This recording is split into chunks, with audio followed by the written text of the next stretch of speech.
Bagong update sa bahay nila Carla at ang kakaibang plano ni Kuya Jomar pagmatapos na ito.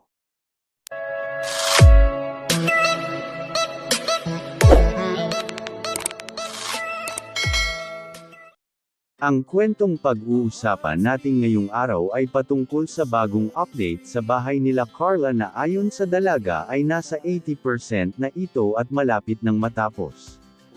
At agad naman ito ikinatuwa ni Kuya Jomar na ayon sa binata ay excited daw ito na makita na matapos at kung ano ang kalalabasan ng bahay na ayon sa sinabi niya kay Carla na meron din daw siya planong tumira doon in the future daw.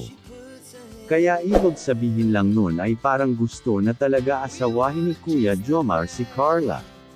At bago mangyari yung ganun plano ni Kuya Jomar ay kailangan niya muna patapusin si Carla sa kanyang pag-aaral sa kolehiyo dahil alam naman natin na maraming umaasa sa dalaga lalong-lalo na meron pa itong maliliit na kapatid na kailangan tulungan din makapagtapos.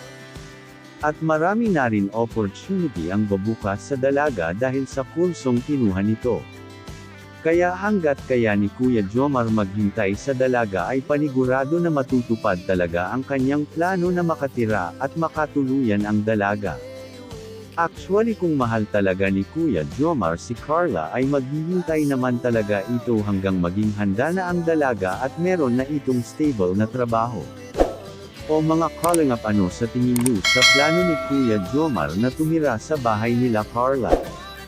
Please comment down below at pag-uusapan natin yan sa susunod na video, at bago matapos ang kwentong ito ay nais ko po muna kayong lahat batiin ng isang mapagpalang araw, at kung bago lang po kayo sa aking channel ay hiling ko po sana na huwag niyong kalimutan mag-like at mag-subscribe. Salamat po, and also don't forget to subscribe Calling Up Rab, Kuya Jomar Vlogs at ang ama ng Calling Up Bal Santos Matubang.